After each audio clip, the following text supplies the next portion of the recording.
Lowe's knows how to help make your Super Bowl 59 party a touchdown. Let us help you prep your home to host with top brands like Charbroil, Blackstone, and LG, so you can be the MVP of game day. Plus, use the Lowe's app to find what you need for a seamless shopping run.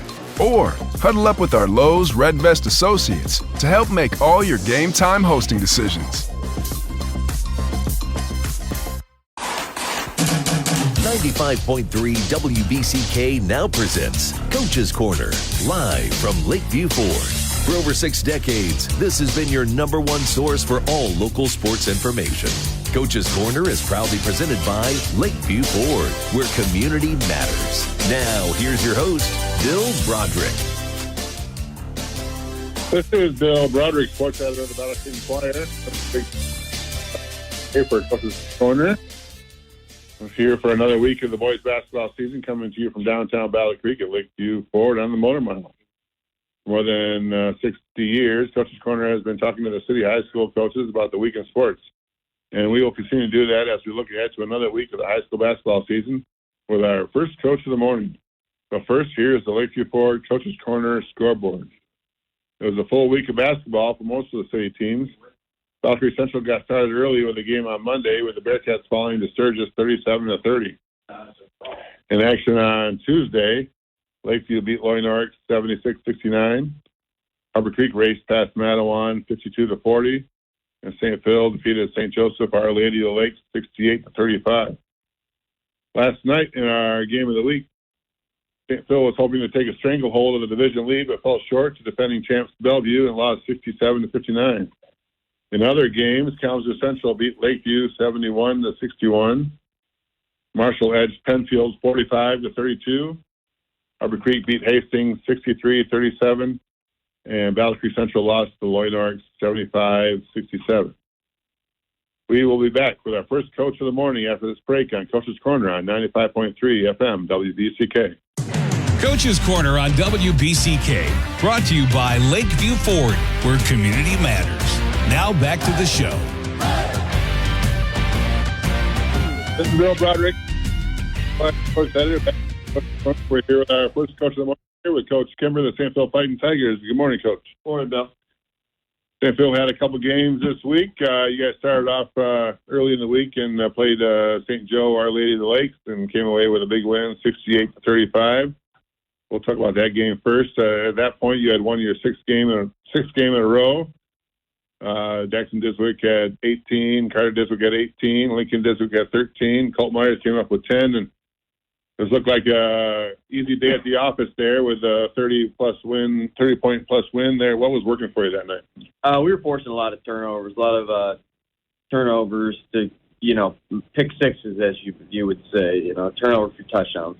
We were just really capitalizing on their turnovers. I think we forced them to 29 turnovers total, and we had 21 steals. So a lot of those steals came off the press that we put in. So, just a lot of turnovers for touchdowns there. And balanced scoring, once again, with your group. You almost have to have balanced scoring because you don't play a lot of guys there. So all the guys did their part that night, and that's what you like to see. Is that right? Yeah, I'm very pleased throughout the last 6, 7, 8 games that we're extremely balanced. I mean, everybody's getting involved. We're almost all 5 guys in the starting lineup in double figures, and when you get 2 guys nearing 20, it's good formula. So then that set up a big game last night. It was our game of the weekend at the Enquirer, and we set up the premise that you guys were trying to put yourself in a position to win the division title for the first time in a long time, and Bellevue had won the division title 10 straight years with the team you kind of had to knock off. You've been knocking some teams off in the last few weeks to make sure you put yourself in position. Burr Oak and Colin, the teams that are like second and third. You had beaten Bellevue earlier in the year for the first time in 10 years, and feeling confident coming into that game at Bellevue. But Bellevue is a tough place to play. It's a big gym. It was a big crowd, and you guys came up a little bit short in that game. St. Phil lost 67-59. Talk about that atmosphere and then what kind of challenges that was for your team. Yeah, I mean, atmosphere was great. I felt like that was an atmosphere we needed, winding down the season and heading into the postseason. The Bellevue's always, it's probably, if not the toughest place to play in our conference. And, they had a great atmosphere with their snow coming, the 15, 20-minute halftime, just kind of think that'll throw you off a little bit. And they were able to it was a back-and-forth game, but when it came down to the differences in the game, it had to do a lot with their size. They were able to put, if they want to, they can put 3, 6'5", 6'6" guys on the floor all at one time, and they often have 2 of those guys on the floor at the same time. And they were able to play some high post, low post basketball, get the ball to the high post, and pass it high to the low post and get some easy layups early. And you guys were able to deal with that later on. But dealing with that size, the rebounding, and the second chance points seemed to be the what really happened in that game for you guys. Yeah, I mean, what killed us is Chase Graham was killing us early inside, and so we made a quick adjustment down low, and we were doing a pretty good job containing that. And then, fourth quarter came, and then all of a sudden they started raining from 3. And it's when you have that much size and then you're able to kick it out and hit threes like that, it's a totally different ball game. We're chasing guys around the perimeter and inside, and it was they had a perfect recipe for a win last night.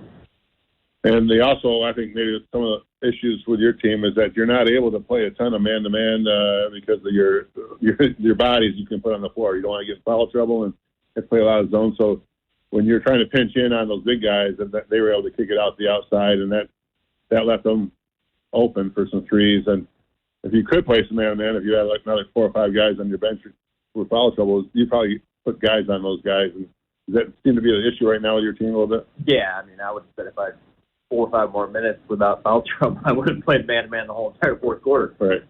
But yeah, I mean that is a issue, having the lack of the depth, and so we have to play zone, and playing in the zone also keeps us out of foul trouble. We had a little bit more foul trouble last night than we've had in over a month. But that kind of comes with the territory when you're playing a team with that much size. But yeah, I mean, I just look at the second chance points that they created. They got a lot of second chance opportunities, if not second chance points, off of just free throw misses of their own. Those are kind of mistakes that will keep a coach up at night. Jackson District had 25 points in that game for you. Lincoln District had 16. Carter District had 13. Chase Graham, what we mentioned a little bit, he's 6'6" and about as wide. He had 12 points, and Payne who's 6'5" himself, had 20 points, shooting the ball from the 3-point line most of the time.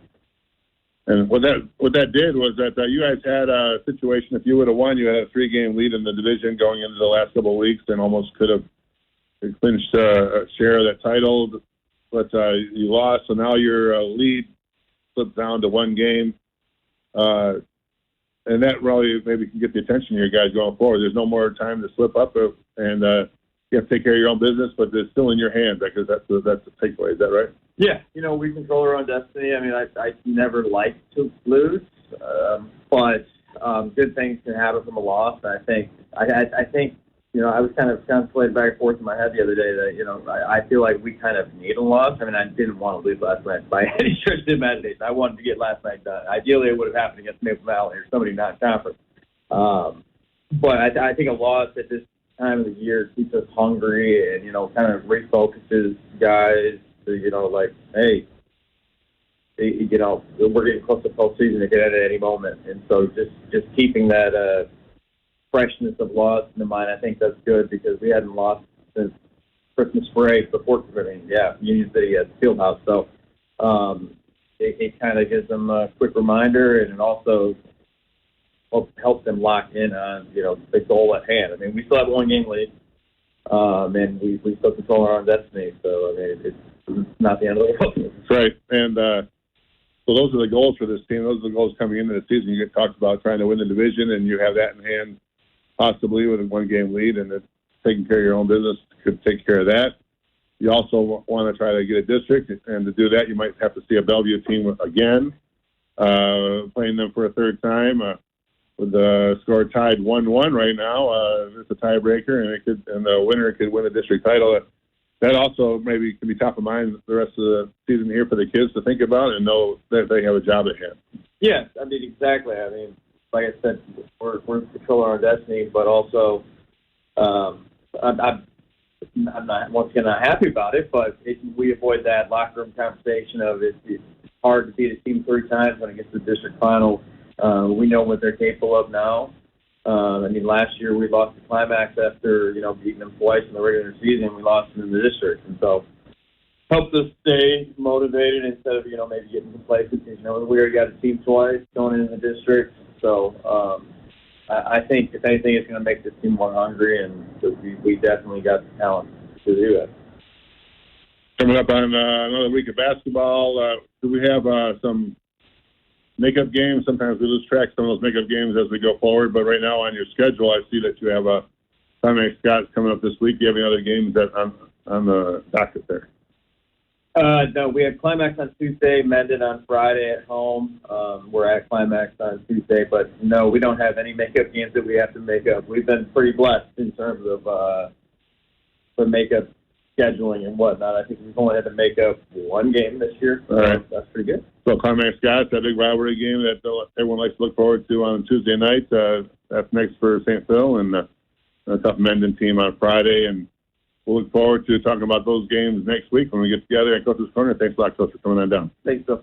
We'll be back with our next Coach of the Morning here after this on WBCK 95.3 FM. Coach's Corner on 95.3 WBCK. Proudly brought to you by Lakeview Ford, where community matters. Here's Coach's Corner. This is Bill Broderick, sports editor of the Battle Creek Enquirer, back here on Coach's Corner with our next Coach of the Morning here, Coach Matt Bowling of Harbor Creek. Good morning, Coach. Good morning, Bill. Good to see you. We have Harbor Creek had a couple big games this week. It started off on early in the week, and you played Matawan, a non-conference game, came away with a 52-40 win. And that victory, you had 11 players score for you, and at that time, Harbor Creek had improved to 12-3. Braden Best had 13. Spencer Denny had 9, but another balanced scoring effort for you guys, and team was able to keep focused in a non-conference game in the middle of the week, and that had to be good to see for you. Yeah, I was happy with how that ended up, especially the way we responded coming out of the third quarter or into the third quarter out of half, and broke it open. I was pleased with that, and again, we were pretty outsized that night, and I thought Matawan played pretty well. And we responded, like I said, coming off, also concerned non-league game, and coming off a big win from the previous Friday. How your kids come back, and we did a good job with that.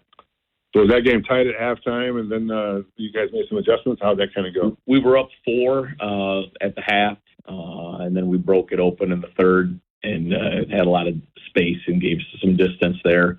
And then they never got it. I think within 3 possessions from that point. So it was good. Played a lot of guys, got some minutes there, and had like balanced scoring. And we took care of, we did a better job on their shooter in the second half as well. Like I said, he had a good half on us in the first half, and we adjusted to what we needed to do with a shooter, and then they're big in the middle. So it was good to see us respond to those adjustments and tighten those up, and had a good third quarter. And Harbor Creek went back into Interstate 8 conference play last night, and you played a Hastings team that you had handled earlier in the year. So another situation where you had to make sure that everyone was on the same page and focused, make sure that there are no slip-ups this time of year with you're still in the conference race. You came away with a dominating 63-37 win.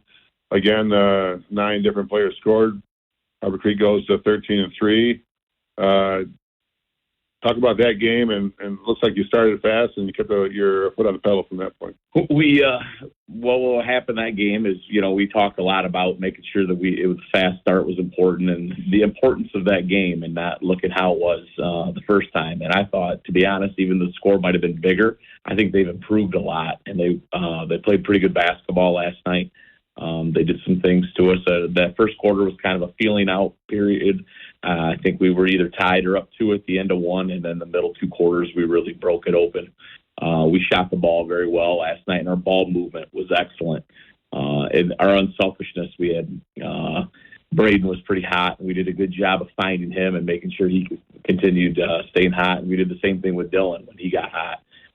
We ended up with 11 threes last night. We had 33 points behind the arc to their 37 total. So I was very pleased with that. And then, again, our halftime adjustments and what we did, they did a couple things to try to, give us some fits.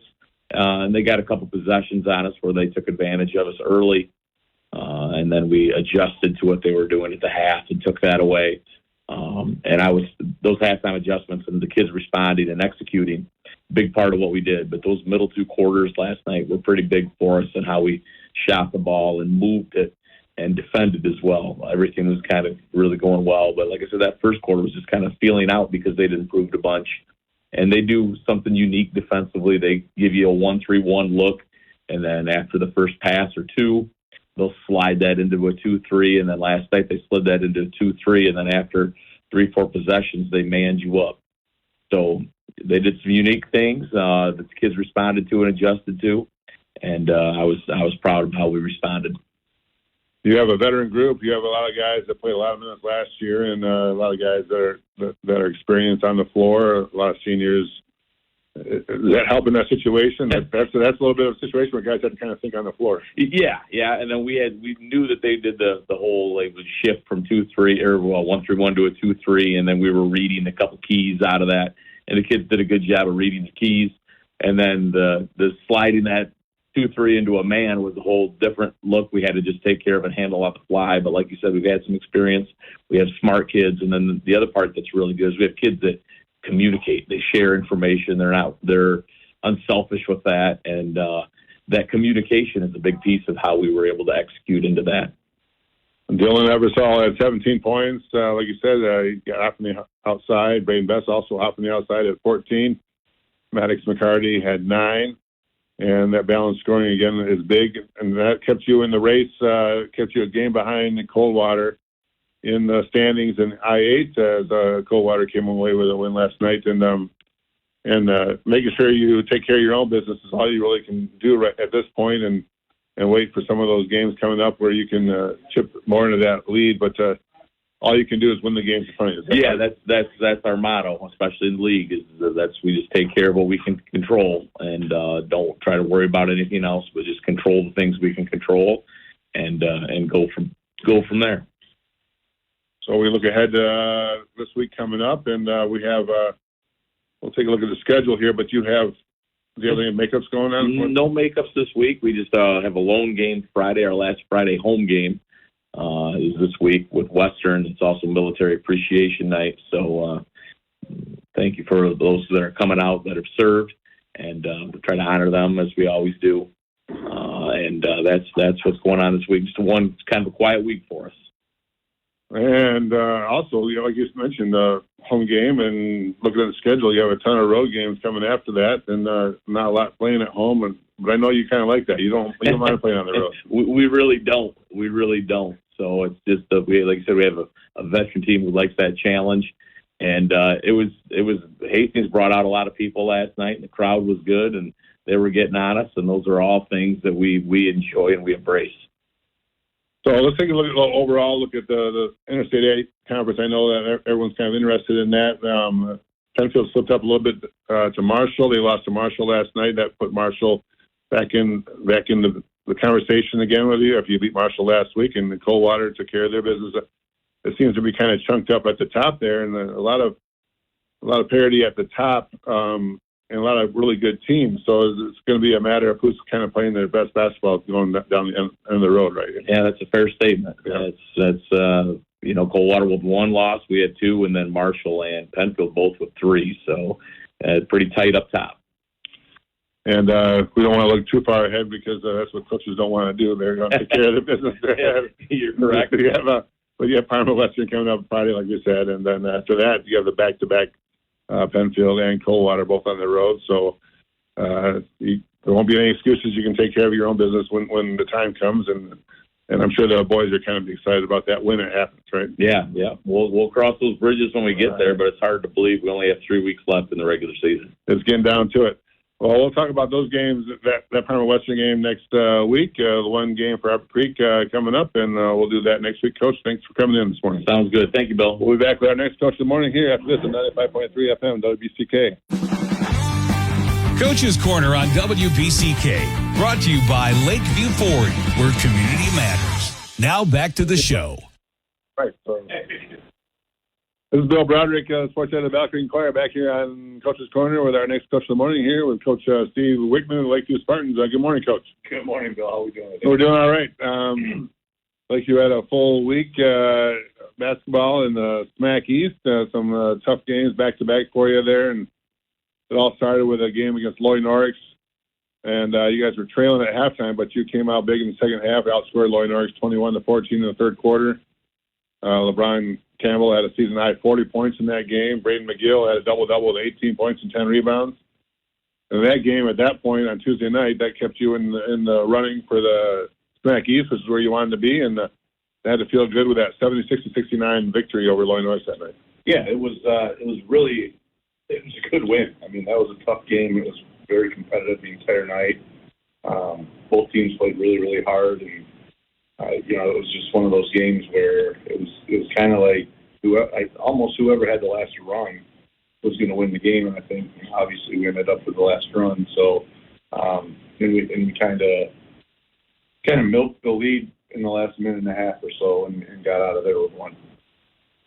Playing Lloyd Norrix and playing those teams in the East, those are always battles, and you guys know each other so well, so that makes it even tough. Is that when you guys play a team a second time, did they try something against you guys that you guys had to adjust to a little bit in the second half?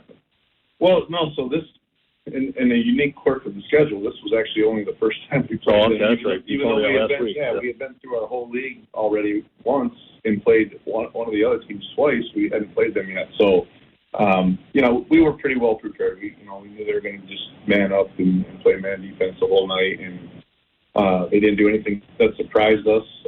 But like I said, both teams played really, really hard, and I think when you have you kind of glossed over the fact that LeBron scored 40 points, and it's easy to do, but I mean, if you just stop for a second and think about 40 points, that's a lot of points. And it was a pretty special performance by him in the fourth quarter, especially. He was 21 of 25 from the free throw line. Ended up with 40, and pretty much never came off the floor, and just kind of carried us to victory. But the other guys, like Braden and Jackson and Spencer and those guys, we beat them on the boards by, I think, 11 rebounds, which is our goal is always 10 or more. And so those guys, you look at the 40 points and go, man, that's an outstanding, amazing night. But he did have a lot of help, all the way around. So I was very, very pleased when we left there on Tuesday.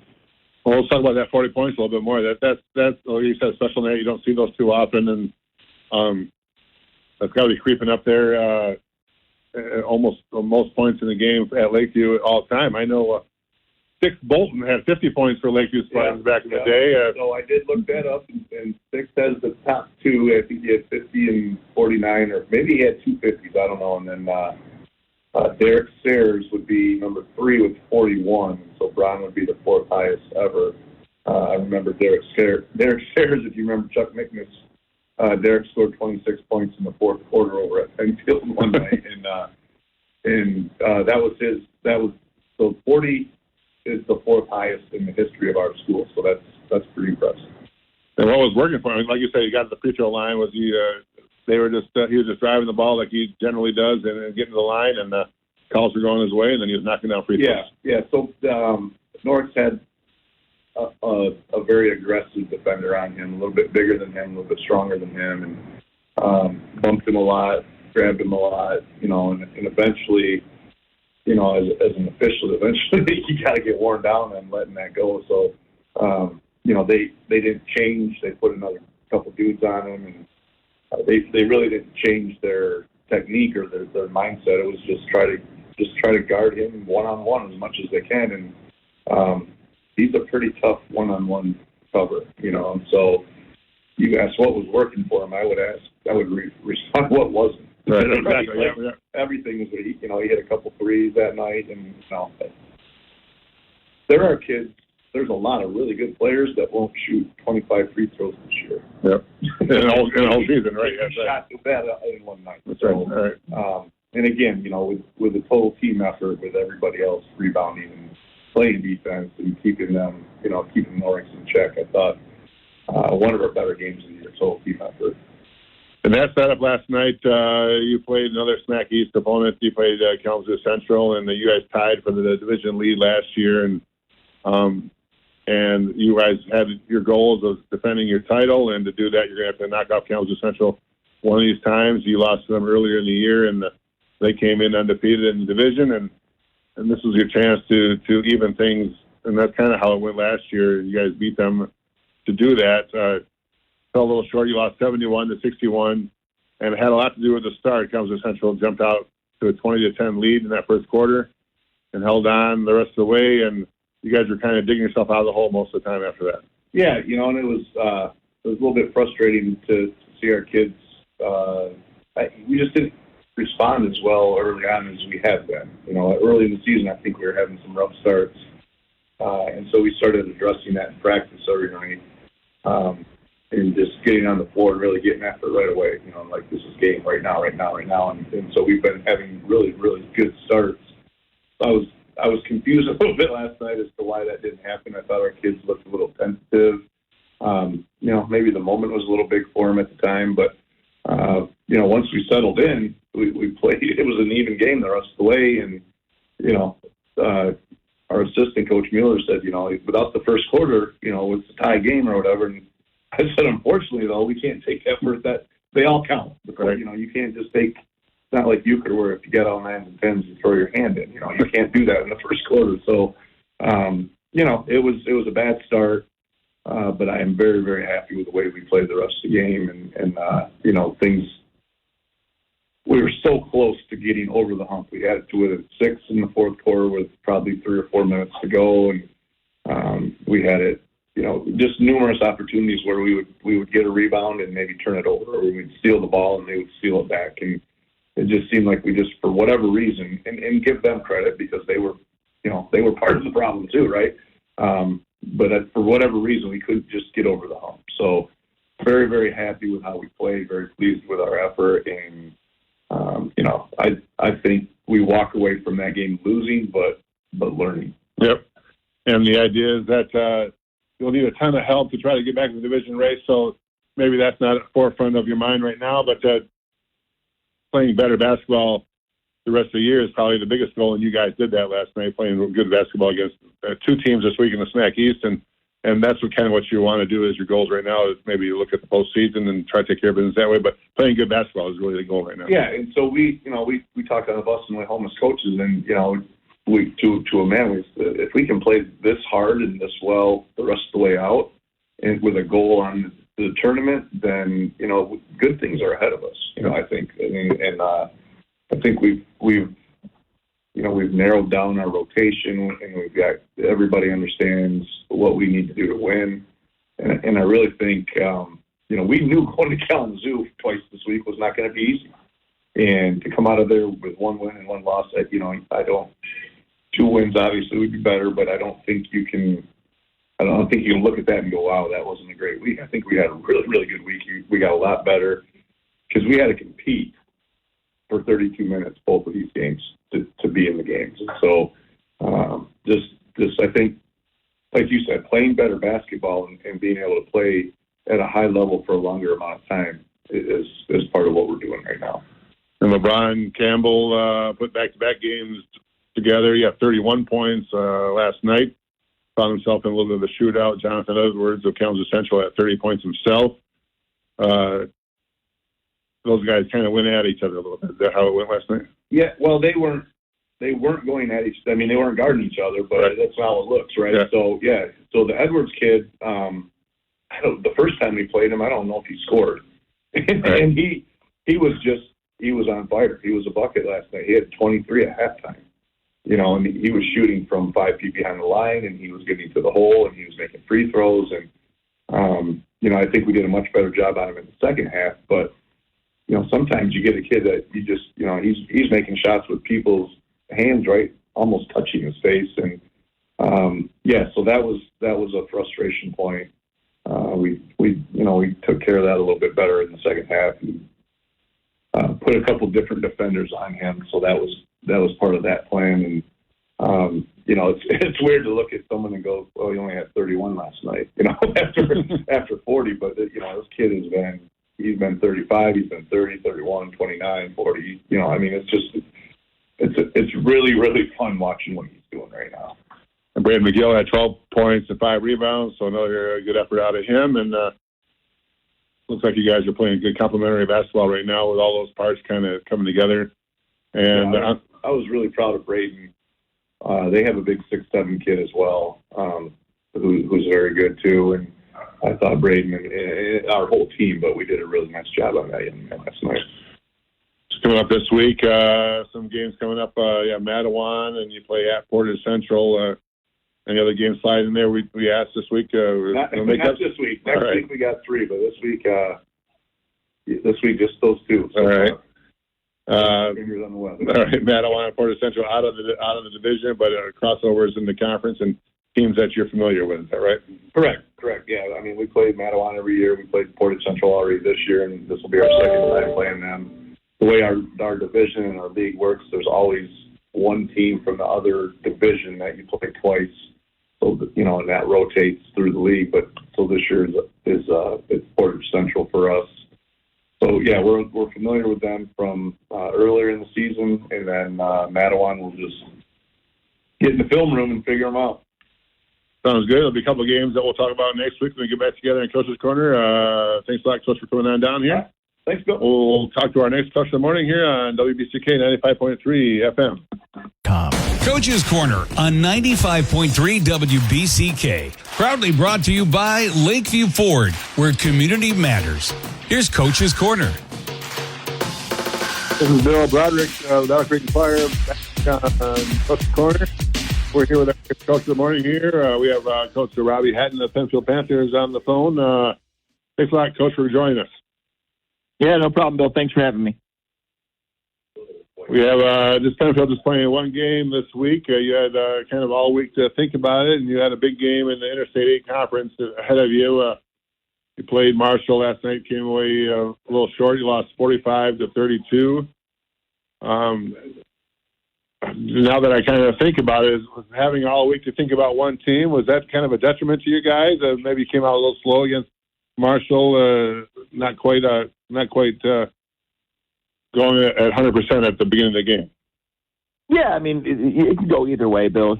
Honestly, at the end of the day, we didn't execute. Whether we had one game off this week or, we had 2 games, it didn't matter. We just didn't execute, point blank. We didn't play our game. Once again, we fell into the Marshall trap. We stopped running. We played a half-court game with them, and if you play a half-court game with Marshall, it's going to be a long night. We didn't push the ball like we do. We had a game where, again, like I said, we fell into the Marshall trap.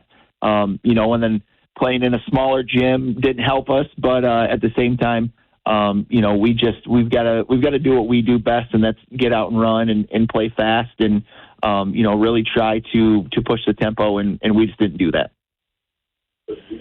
Yeah, you mentioned a smaller gym. Once a year, Marshall plays one game over at the old Albion High School. They have several years ago, they joined communities. The Marshall Albion schools joined up, so they played one game over there at Albion. There's a little bit of history over there for that, but it's also not a place that a lot of people play basketball, and that could be a weird situation for a lot of kids to kind of deal with. Both teams have to deal with it, but sounds like that caught you guys a little bit last night. Yeah, listen, it's a cool environment, though. It's an older gym, very old school. Old school rims and backboards. It was a cool environment, but definitely, like I said, we can't turn the ball over like we did last night and expect to win big games this late into the season. So that's something that we've got to put a focus on. We had 28 turnovers last night, which is unacceptable. Especially when we have the goals that we have and we want to accomplish the things that we want to accomplish this year. Just didn't execute. You only scored 13 points in the first half, and did that have a lot to do with the turnovers, or that had a lot to do with they were kind of slowing the game down and frustrating your guys a little bit? Yeah, I mean, it was a very low-scoring game. I mean, listen, it was 20-13 or 19-13 right at the end, and we called for last shot, and our kid just jacked one up with about 13 seconds left. It is not a good situation, and then they come down, and we fouled one of their best shooters at a buzzer beater three, and they made 3 of the 3. So now it's 23-13 at halftime instead of 20-13. So it was a low-scoring game. They really slowed it down. I think they shot 16 or 17 times in the first half. We only shot 13. And that was Marshall's game plan, is to slow it down and to, take some time off and have long possessions, and that's what they did. But we went our first 7 possessions and we had 5 turnovers, and that's not acceptable. So we've got to limit those turnovers, and understand time score situation at the end of a half, and utilize that to our advantage. Johnny Lake had 14 points, 9 rebounds for you last night. Calvin Pazins had 8 points, 5 rebounds. Austin Miller came up big for Marshall. He had 22 points and 5 rebounds. The end result is that you guys slipped back a little bit in the standings. Now you're tied with Marshall there in the standings with 3 losses and 2 games behind the leader at Coldwater. And now you need a little bit of help, but there's still several games coming up the rest of the way, and you have some big games that you can kind of take care of your own business and maybe chip away at that. Is that the take away a little bit? Yeah, absolutely. We talked about it as, we said going into the second half of the season, if we want to have a shot, at least if we want to win it outright, we have to win it all. If we're going to have a piece of it, we could probably drop 1. And so dropping that 1 to Marshall last night doesn't end any goals for us. We still have 4 league games left. We got Harper, Coldwater, Hastings, Parma. So if we can take care of business, we'll have a shot to hopefully get a share of the title. Especially knowing that, hey, if you beat Coldwater, that puts them at 2 losses. If you beat Harper, that gives them 3. But again, you have to take care of business, and it's 1 game at a time. We got a couple of, non-leagues this game. We got Parchment on Monday, Olivet on Tuesday to try to figure out some rotation things. That's the beauty of playing non-leagues this late into the season is, if you're struggling with some certain aspects of your game, you can tinker with some things. Especially knowing that our goal is to try to still win these league games and then, get it right by districts. And so, we're going to mess with some rotations, try to do a couple different things to see if we can kind of get us going in the right direction because, we've got to get there going. We've got to get going there. So Parchment's a makeup game on Monday. You have Olivet at home on Tuesday. And then, like you said, you guys get some things figured out, and then a big game at home with Coldwater coming to town on Friday, and a big I-8 game, and the league leaders coming to town. A huge week with 3 games after coming off only 1 game this week. That's got to get you guys going, and it's got to be an exciting week for Penfield Panthers, isn't it? Yeah, absolutely. We got Coldwater coming in Friday. Winter Carnival is always a good time. We played them tough, down in Coldwater. We got the win on the road early in the year. And it was a battle. And so we're expecting the same thing. We like the matchup with Coldwater. We think we match up really well with them. We just got to be disciplined and, execute our game plan, get out and run, but limit our turnovers. We want to play fast, but not out of control. So, it's going to be a good week for us. Parchment's a very good team. Olivet's a very well-coached team. And so it's going to put some test on us. And, we just got to keep playing well. But here's the thing, Bill. We're 11-4. We've had a very good start to our season, and you can't let a Marshall loss derail you. We have a lot to play for still, and potentially we'll see them again in the district, and go from there. So, we've had a very good year, and people have got to remember that. We're 11-4, which is, kind of where we want to be this time of year, putting ourselves in a position to play for some exciting things. Yeah, double-digit wins this time of year. You got to feel really good about yourself and the direction of this program and in your first year, and you got to be excited about all that. And a big week coming up for Penfield, 3 big games, and an exciting week for Penfield Panthers to get behind the Panthers and watch some good basketball. And we'll talk about all that next week, Coach, when we get back together at Coach's Corner. Appreciate you coming in. Thanks, Bill. We'll be back with our next Coach of the Morning here after this commercial on 95.3 WBCK FM. .org. Coach's Corner on WBCK, brought to you by Lakeview Ford, where community matters. Now back to the show. This is Broderick, sports editor of the Battle Creek Enquirer, back here on Coach's Corner here with our next Coach of the Morning, Coach Crum of the Battle Creek Central Bearcats. Good morning, Coach. Good morning, Bill. Battle Creek Central had a couple of games this week. You started early in the week. You had a makeup game with Sturgis on Monday. Fell short in a low-scoring game, losing 37-30. In that game, you didn't get anyone in double digits, but your freshman Lee Campbell had 9 points, and Terrell Bradley had 8. And Sturgis is always a tough team to play in a non-conference situation. They're a team that you don't play a ton, but tell us how that game kind of went, and it looked like both teams were kind of struggling to score a little bit. Yeah, it definitely wasn't a scoring fest by any stretch of the imagination. But we continue to struggle in that area as far as getting points on the board in a consistent manner. So they slowed the ball down. We tried to speed them up. They handled our pressure pretty well. When we did turn them over, we did not convert oftentimes those into points. So, it was just a sluggish, low-scoring game, and they scored enough to win. The game kind of slow at halftime also and pick up in the second half, or where'd you kind of stand at halftime there? They had a 3-point lead at halftime. Played pretty even in the third quarter, but they got kind of got away in the fourth quarter, late in the fourth quarter. Like you said, struggling to score a little bit, and some of your main scorers had a little bit of an off night, but your freshman has been playing a little bit better the last couple of weeks after you brought him up. Lee Campbell had 9 points. Talk about the young kids, and just in general, you mentioned several weeks ago that you're looking to see some of them and what the future might hold for the Bearcats. Are you seeing something in that group right now? Yeah, we are, Bill. They are really eager. They're hungry. Like I said, we brought some of them up and combined them in some of our practices with the varsity, and they're competing, and they're bringing an energy that's pretty exciting for the future.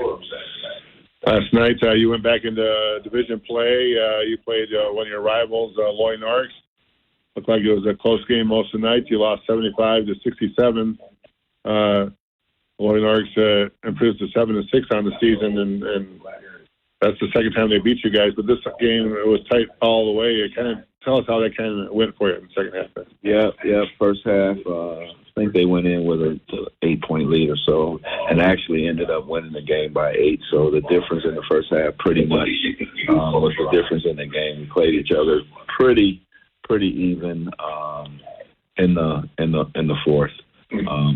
Both teams just really trying to put pressure on the other team. So it was fast paced. There was a lot of mishaps as far as handling the ball on our end as well as theirs. They just converted more of opportunities to score. We missed a lot of buckets at the basket that we really should have been able to convert and didn't. So, well, the scoring output was up 67 points for you guys. That's a huge game for you guys lately.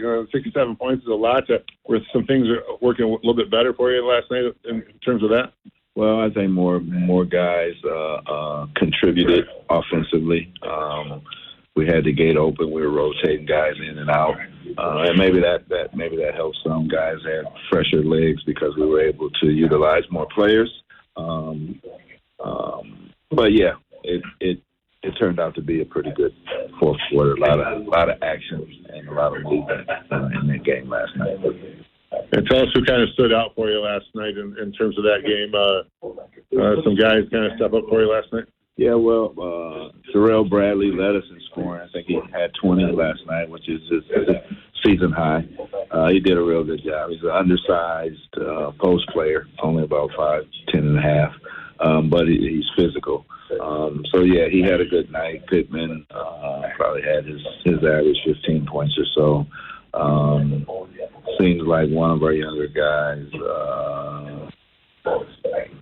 I can't really remember. Jaden Warren, Pittman, Bradley, and there was one other. I think we had 4 in double digits last night. Somebody else had 10. And you get back into conference play this week with a couple games. That you have playing Portage Central midweek, and then you're playing Gull Lake on the road Thursday. So a big game for Bearcats to try to take that next step with see what happens, and some exciting games looking forward to. So we will look forward to talking about those games with Coach Crum when we get back together next week in Coach's Corner. That's it for this week for Coach's Corner. Listen to us next week in WBCK 95.3 FM. Thanks a lot, everybody.